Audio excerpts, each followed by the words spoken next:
आगे चलते हैं हम ये कि नमाज में नापसंदीदा उमूर क्या है। हम नमाज पढ़ रहे हैं तो नमाज के अंदर कौन से ऐसे काम है जो नापसंद हैं, जो नहीं करना चाहिए। नमाज तो आपकी हो जाएगी, लेकिन ये उमूर ऐसे हैं कि जो नापसंदीदा उमूर हैं, जिनको हम कह रहे हैं मकरूह अमल हैं। कैसे हैं? मकरूह हैं, कि जो नहीं करने चाहिए, हमको मुनासिब नहीं हमारे लिए। उनमें से सबसे पहला काम यह है कि नमाज में सर को इधर उधर फेरना और आंखों को इधर उधर फेरना। नमाज पढ़ रहा आदमी, समझ में आ रही बात? तो ये इस तरह नहीं करना हमने, बल्कि आपने जो सजदे की जगह है उस जगह पे हमने देखना है, उधर उधर नहीं देखना है, और ना सर इधर उधर जो है वो बार बार करना है। मैं पूछूंगा इंशाल्लाह अभी हर साथी से कि नमाज के अंदर नापसंदीदा उमूर क्या है। सुन रहे हैं आप सब अच्छे तरीके से? दलील इसकी क्या है कि ये आँख और इधर उधर करना, नमाज में सर घुमाना, ये नापसंदीदा अमल है। दलील उसकी बुखारी की रिवायत, अल्लाह के नबी ने फरमाया वख्तिलासुन यख्तलिसुहु शैतान मिन सलातिल अब्दी, कि ये एक झपट है जो शैतान बंदे की नमाज पर मारता है। तो शैतान क्या करता है? अपने झपट मारता है तो आदमी उसके शैतान के साथ इधर उधर देखना शुरू कर लेता है। सबसे पहला अमल कौन सा हो गया नापसंदीदा नमाज के अंदर? सारे इधर उधर करना, आंखें इधर उधर फटकाना नमाज की हालत में। ठीक, पहली बात है। इसी तरीके से अल्लाह के नबी सल्लल्लाहु अलैहि वसल्लम की हदीस भी है, फरमाया मा बालु अक़वामिन यरफ़ऊन अबसारहुम इलस समाई। क्या हदीस है? फरमाया मा बालु अक़वामिन यरफ़ऊन अबसारहुम इलस समाई फ़ी सलातिहिम लयंतहुन्न अन ज़ालिका औ लतुख़्तफ़न्न अबसारुहुम। सही बुखारी और सही मुस्लिम की। अल्लाह के नबी सल्लल्लाहु अलैहि वसल्लम ने फरमाया कि उन लोगों को, कि जो लोग नमाज के अंदर इधर उधर अपनी निगाहों को फेरते हैं, उनको क्या करना चाहिए? उनको रुक जाना चाहिए। कि वो लोग जो नमाज की हालत में अपनी आंखों से आसमान की तरफ देखते हैं या इधर उधर देखते हैं, उनको बाज आ जाना चाहिए। अगर वो बाज नहीं आएंगे तो करीब है कि अल्लाह ताला उनकी निगाहों को उचक ले, उनकी निगाहों को छीन ले। कितनी बड़ी ये गलती है। बाज़ दफ़ा लोग नमाज देखते रहते हैं, ठीक है नहीं, तो ये नहीं। अल्लाह के बाज़ दफ़ा लोग आसमान की तरफ भी देखते रहे। तो अल्लाह के नबी से फरमाया कि जो लोग जानबूझकर क्या करते हैं कि आसमान की तरफ निगाहें उठाते रहते हैं नमाज की हालत में, तो उनको बाज आ जाना चाहिए। इधर उधर देखने से नमाज की हालत में बाज आ जाना चाहिए। अगर ऐसा नहीं करेंगे तो करीब है कि अल्लाह ताला उनकी आंखों को उचक ले और छीन ले। ये अच्छा जी। इसी तरीके से कुछ लोग क्या करते हैं, नमाज की हालत में पहलू पर हाथ बांध देते हैं। हाथ बांधा हुआ है फिर भी टेक लगा लिया, पहलू पर हाथ बांध दिया, तो ये भी क्या है? नमाज की हालत में मना है, ठीक है नहीं। इसी तरीके से जो है बाल जो है बहुत दफ़ा आदमी लटका ले, उनके साथ खेलना शुरू कर दे अपने बालों के साथ, और आस्तीन या कपड़ों को समेटना शुरू कर ले, दुरुस्त कर ले कपड़े, या इस तरह, या यहाँ पे रुमाल के साथ लोग बार बार उसको करते रहते हैं। तो ये सारा क्या अमल है? ये नमाज के इखलास में से और खुशू और खुदू में से ममनू है, कि ऐसा आदमी को नहीं करना चाहिए कि कपड़े समेटना, बालों को बार बार हरकत करना, दाढ़ी या किसी चीज़ को ऐसा नहीं करना चाहिए, बल्कि सुकून के साथ नमाज पढ़नी चाहिए, ठीक है जी। नबी सल्लल्लाहु अलैहि वसल्लम ने इसी तरीके से जो है सजदा करते हुए अपने आप को समेट के, जैसे हमने पढ़ा था नमाज के सुन्नतों के अंदर के नमाज सजदा कैसे करना है, तो इन चीज़ों से भी बचना चाहिए आदमी को। नबी करीम सल्लल्लाहु अलैहि वसल्लम ने फरमाया उमिरतु अन अस्जुद अला सबअति आदमिन वला अकुफ़ु सौबन वला शअरन। नबी सल्लल्लाहु अलैहि वसल्लम ने फरमाया कि मुझे हुक्म दिया गया है कि मैं 7 आज़ा के ऊपर सजदा करूँ, जैसे कि मैंने पहले दर्स में बताया था कि 7 आज़ा क्या है। और फरमाया इसी तरीके से मुझे हुक्म दिया गया है कि मैं जो है कपड़ों और बालों को ना समेटूं। जो कपड़े हैं मेरे और वो बाल हैं उनको क्या करूं? ना समेटूं, ठीक है जी। अच्छा, इसी तरीके से उंगलियों को एक दूसरे में दाखिल करके उंगली चिटखाना, क्या बोलते हैं, चिटखाना इसको, जो उंगलियां जो है आवाज़ निकालते रहते हैं लोग, इस तरह करना। तो ये नमाज के इखलास में से क्या है? ये खुशू और खुदू के खिलाफ है। ये उंगलियां इस तरीके से नहीं करना चाहिए, आवाज़ नहीं इनकी निकालनी चाहिए। नबी करीम सल्लल्लाहु अलैहि वसल्लम की हदीस अगर सुनन में माजा की, अगरचे वो ज़ईफ़ है, कि फरमाया ला तो फ़र्क़ा असाबिअका व अंत फ़ी सलाह, के नमाज में अपनी उंगलियों को ना चिटखाया करो, ठीक है जी।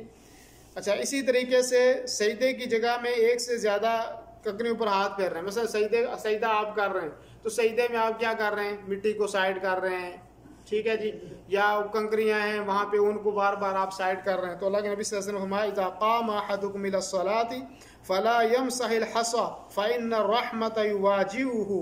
सुनन नबी दाऊद की रिवायत है कि जब आप में से कोई आदमी नमाज के अंदर जो है वो खड़ा हो तो कंकरियों को ना छुए।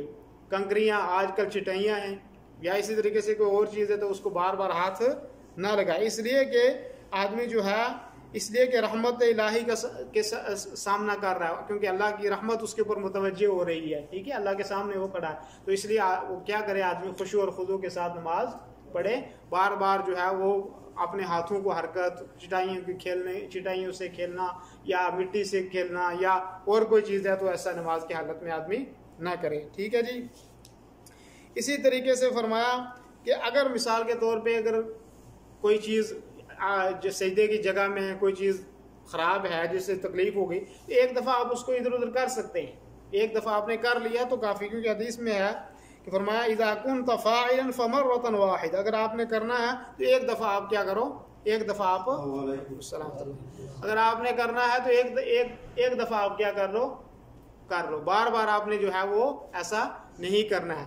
तो बाज़ दफ़ा लोग क्या करते रहते हैं, जब सजदा करते हैं तो सजदे अगर मिट्टी की जगह में सजदा कर रहे हैं तो बार बार, अरे अभी पहली रकात शुरू हुई है, पहले सजदे में गए, बार बार अगर मिट्टी लग गई है तो फिर उसको झाड़ेंगे, ऐसा नहीं करना चाहिए आपने, क्योंकि अभी आपने 4 रकातें पढ़नी या 2 पढ़नी या 3 पढ़नी आपने, तो आप आराम से नमाज पढ़ लो, उसके बाद झाड़ देना, बात खत्म हो जाएगी, मिट्टी में तो आपने जाना है, ठीक है, तो इसलिए ऐसा नहीं करना चाहिए। इसी तरीके से कोई भी ऐसा काम नहीं करना चाहिए कि जो नमाज कोई खुशू और खुदू के अंदर खलल डाले। मिसाल के तौर पे कोई आदमी लिबास से खेल रहा है या दाढ़ी से खेल रहा है या ऐसे ही बालों को हाथ लगा रहा है, ठीक है, या जाए नमाज और दीवारों के रंगीन और डिज़ाइनों को आदमी देख रहा है, ठीक है, तो ये सारी चीज़ें क्या हैं, नमाज के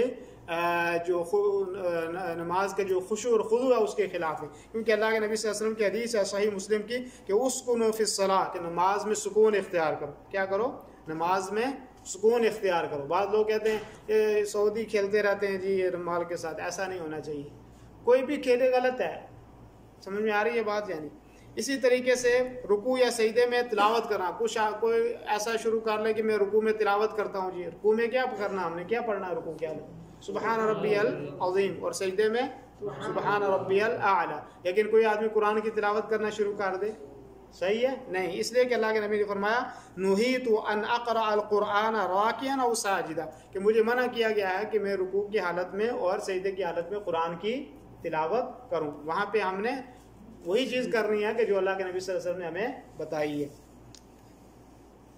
इसी तरीके से बाद लोग क्या करते हैं, पेशाब की ज़रूरत है या बहाने की ज़रूरत है तो तब भी क्या करते हैं, नमाज पढ़ लेते हैं, तो ऐसा करना ये नमाज के अंदर नापसंदीदा अमर है, ऐसा नहीं करना चाहिए, क्योंकि अल्लाह के नबी सल्लल्लाहु अलैहि वसल्लम का फरमान है कि ला सलाता बिहज़रति त्तआमी वला हुवा युदाफ़िउहु अल अख़बसान, रवाहु अबू दाऊद, कि कोई आदमी खाना हाजिर है, मौजूद है और आपको भूख लगी हुई है, आपको खाना भी हाजिर है, मौजूद है और आपको चाहत है कि मुझे खाना चाहिए, तो आप खाना ना खाएं, नमाज पढ़ना शुरू कर दें, तो ये अल्लाह के नबी सल्लल्लाहु अलैहि वसल्लम ने मना किया, बल्कि आप खाना खा लें, खाना खा के आराम से क्या करें, आप नमाज पढ़ें। इसी तरीके से रमज़ान में क्या होता है कि आपने रमज़ान में रोज़ा खोला, जाहिर बात है पूरा दिन आपने रोज़ा रखा हुआ है, तो अब आपको थोड़ा खा पी लें, 5 मिनट 10 मिनट, अगर नमाज मगरिब की लेट भी होगी तो कोई गुनाह नहीं है, ठीक है नहीं, आप खा लो उसके बाद मगरिब की नमाज। कुछ लोग क्या करते हैं, बस खजूर खाई तो फ़ौरन जी नमाज क़ज़ा होगी, हम नमाज पढ़,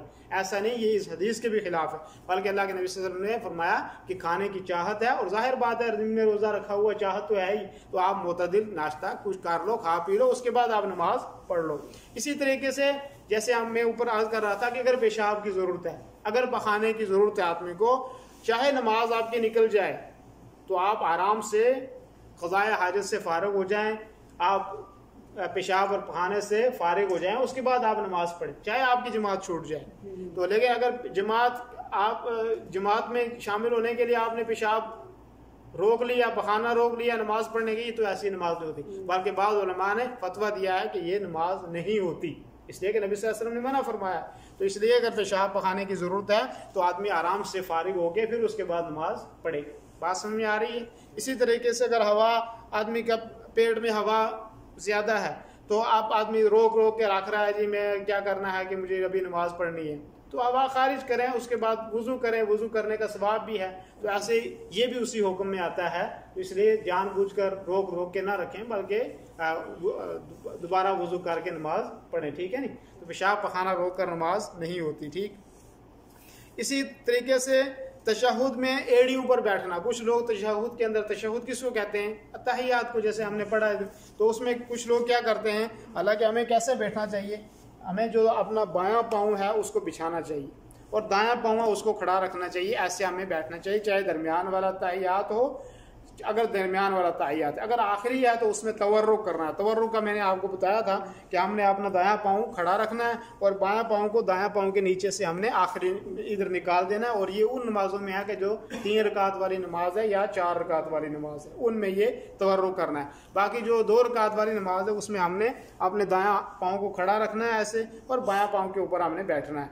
कोई आदमी इस तरह नहीं बैठता तशहुद के अंदर, वो कैसे बैठता है, ऐसे बैठता है ऐसे, तो ये नमाज के अंदर ममनू है। अल्लाह के नबी सल्लल्लाहु अलैहि वसल्लम ने इससे मना किया, ऐसे नहीं बैठना चाहिए आदमी को, इल्ला है कि कोई मरीज़ है, बीमार है, वो कोई मुश्किल है, वो इस तरह बैठे, तो वो कोई मुश्किल नहीं है, वो उज़र है, उज़र के लिए कोई गुंजाइश है, ठीक है जी। क्या कह रहा था मैं, कहाँ तक पहुँचे थे हम,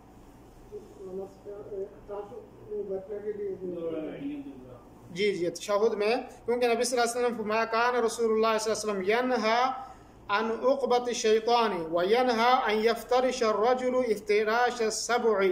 मुस्लिम शरीफ की रिवायत है कि नबी सल्लल्लाहु अलैहि वसल्लम ने फरमाया शैतान की तरह आप ना बैठा करो कि इस तरह शैतान बैठता है, और इसी तरीके से आप जो है इस चीज़ से भी मना किया कि इंसान सजदे की हालत में ऐसे बैठे जैसे दरिंदे बैठते हैं। दरिंदे कैसे बैठते हैं, शेर हो गया, चीता हो गया, कुत्ता हो गया, वो कैसे बैठते हैं, अपने अगले पाँव बिछा के। तो आपने जब सजदा कर रहा हो तो ऐसे हाथ नहीं बिछाने, बल्कि इस तरह रखने हैं आपने सजदे की हालत में। तो ये वो काम हो गए कि जो नमाज की हालत में नापसंदीदा हो रहे, या आप कह रहे मकरूह हैं, तो वो काम नमाज की हालत में हमें ये नहीं करना है, ठीक है जी। इसी तरीके से ये है कि नमाज जब आदमी शुरू करे तो नमाज के अंदर क्या करे कि नमाज सुतरा रखे, नमाज शुरू करने से पहले सुतरा समझते हैं, कोई लकड़ी रख ले, ठीक है, या कोई भी चीज़ रख ले, ये कोई तकिया है, कोई भी चीज़, कोई पत्थर है, कोई भी चीज़ अपने सामने रख के नमाज पढ़े, ताकि आपकी नमाज को कोई काटे ना, ठीक है नहीं। और अगर इमाम ने रख लिया है तो बाकी सबको ज़रूरत रखने की नहीं है, वो इमाम का सुतरा आप सब के लिए काफ़ी हो गया, उसको सुतरा बोलते हैं। तो ये आदमी को ज़रूरी जो है वो रखना चाहिए। ऐसे ही नमाज के अंदर जो है नापसंदीदा अमल है कि आदमी बार बार जो है वो जमाई आए, जमाई समझते आप, इस तरह करते हैं ना ये जमाई, तो ये ममनू है, ये शैतान की तरफ से, शैतान सुस्ती डालना चाहता है आदमी के ऊपर। तो कम से कम क्या करना चाहिए कि जमाई बार बार लेना, लंबा मुंह खोलना, ऐसा नहीं, बल्कि आप मुंह के ऊपर हाथ रख लें, ठीक है, जब जमाई आए। तो इसी तरीके से अगर कोई मिसाल के तौर पे नमाज की हालत में कोई बच्चा आ जाता है, छोटा बच्चा है, तो आपने उसको पकड़ के रखा है, या बच्चा जो है वो आपने उसको पकड़ लिया, आप नमाज शुरू कर दी, तो कोई मुश्किल नहीं। नबी करीम सल्लल्लाहु अलैहि वसल्लम की जो है वो नवासी, वो आज नमाज के अंदर आई तो आपने उठा के नमाज पढ़ ली। इसी तरीके से हसन और हुसैन कभी आ जाते थे तो आप उसी तरीके से नमाज क्या करते थे, पढ़ लेते थे, ठीक है। और एक और बात याद आई थी, ज़हन से निकल गई। मतलब बच्चा जा रहा है तो आपने खींच कर उसको पकड़ लिया, तो इसमें नमाज कोई मकरूह नहीं होगी। इसी तरीके से यह है कि अगर कोई हदीस में आता है, अगर कोई आप सलाम कर रहा है आपको नमाज की हालत में, तो आप उसका जवाब दे सकते हैं, लेकिन कैसे, इशारे की हालत में। वैसा आपने ऐसे हाथ रखा हुआ है और किसी ने आपको सलाम किया तो आप सिर्फ ऐसा कर दें, समझ में आ रही है बात। तो ऐसे करने से नमाज आपकी बातें नहीं होगी, या फिर सलाम फेरने के बाद वालेकुम अस्सलाम व रहमतुल्लाह कह दें, ठीक है जी।